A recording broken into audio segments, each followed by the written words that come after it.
Natasha couldn't avoid a conversation with Dimka, but she didn't expect it to happen so soon. He was sitting in the kitchen with her parents, drinking tea and presenting them with gifts as usual. Her mother received something for the kitchen, as Dimka knew her weakness, while her father received a fishing knick-knack. Dimka sat with a serious expression, smelling of wine again. Natasha could hear fragments of their conversation through the tightly closed door.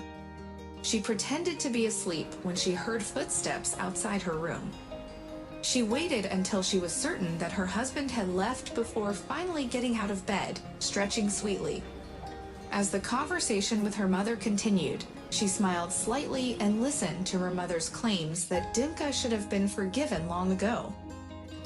He stumbled once. It could happen to anyone. Maybe it's not even true.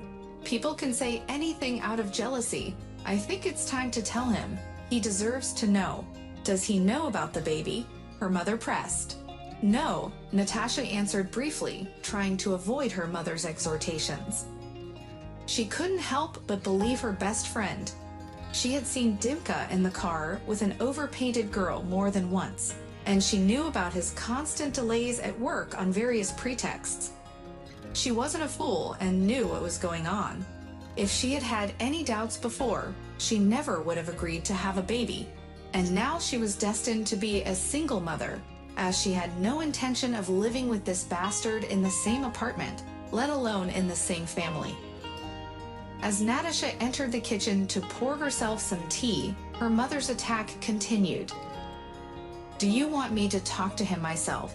I don't believe that such a serious person is capable of meanness. Mother, Natasha could only manage to say as she tried to leave the room with her glass of tea. Natasha had searched for love for a long time before finding it with Dmitry. At first sight, she fell for his reliable and handsome appearance.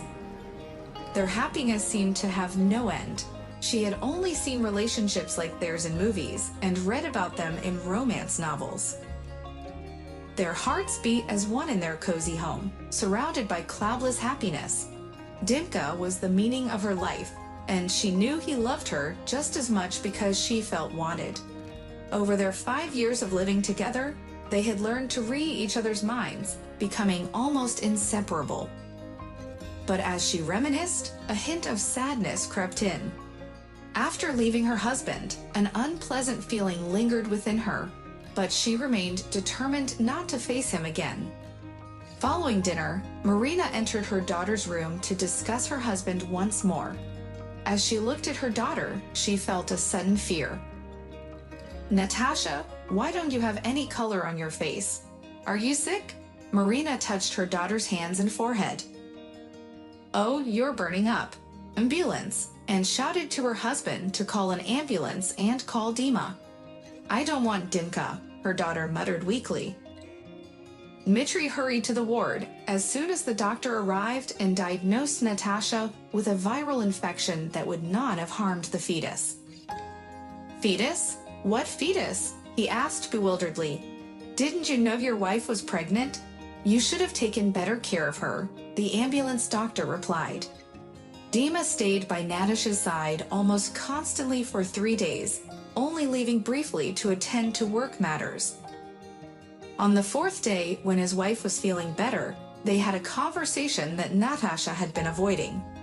You're mine, my beautiful and precious fool. There's no one else for me, and that Urka of yours won't leave me alone. I had to tell her to go away yesterday. Don't trust her. She'll say anything to break us up. She's a silly girl, he said, tenderly kissing her on the lips. I only love you. That same day, he took her to their house in the suburbs. Until that moment, Natasha felt like their family life was spiraling into an abyss. But as she felt the fruit of their great love growing inside her, she suddenly realized how happy she was. She knew that she and Dmitry had their whole lives ahead of them, and she was determined to give their relationship every chance to flourish, without any clouds of doubt or suspicion. She decided to forget about Urka and remembered her mother's words, "You'll find out what women are capable of doing for the one they love." and she really understood. She remembered how her friend had tried to take Dima away from her. Every time she met him, she made eyes at him. He was the reason they had their first fight. But then everything was forgotten, but as it turned out, only for Natasha. Ira continues to make a mess of her and her husband's relationship. That's what jealousy does. Subscribe to our channel not to miss new interesting life stories. Give us your likes, write your opinion in the comments.